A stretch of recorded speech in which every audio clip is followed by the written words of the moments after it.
ઉપલેટા તાલુકાના નાગાવદર ગામે અત્યારે આયા ધ્રુવીલભાઈની અત્યારે ચણામાં થેસર ન્યુ લખી થેસર હાલે છે. ધ્રુવીલભાઈ, આપણે 2 થેસર હતા, અત્યારે તમે ત્રીજું થેસર લખાયું. તમારા હગાવાલામાં 5 થેસર બીજા લખાયા. ન્યુ લક્ષ્મીનું તમને આમ કેવું રિઝલ્ટ લાગ્યું, કેવો અમારો જવાબ લાગ્યો? પહેલા નંબરમાં તો અમે પહેલા એક મશીન લીધેલું. હા, પછી અમને એમાં રિઝલ્ટ સારું લાગ્યું. બીજા નંબરમાં વેરેન્ટેજ કોઈ જતું નહોતું એટલે અમે બીજું લીધું. 2 થેસર અમારી પાસે છે અને અત્યારે અમારા સગાવાલાને કોઈને લેવાનું હોય એટલે અમે ન્યુ લક્ષ્મીનું કહીશું. એનું કારણ છે કે આમાં વેરેન્ટેજ 0% આવે.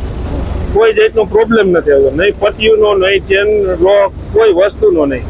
અત્યારે અમે નાગવદર કલાણાની સીમમાં અમે આખું આવ્યા છીએ ચણામાં. હા, અમે નકરી ખાલી જારી બદલાવીને ચાલુ કરી દીધો છે. કોઈ વસ્તુ નહીં એમાં કે બીજી કોઈ પુલીઓ ફેરવવી કે આ તે કરવું, કોઈ જાતનું કઈ બીજો ખર્ચો નથી કર્યો. કંપનીમાંથી જે જારી આવી ચડાવીને ચાલુ કરી દીધું છે અમે.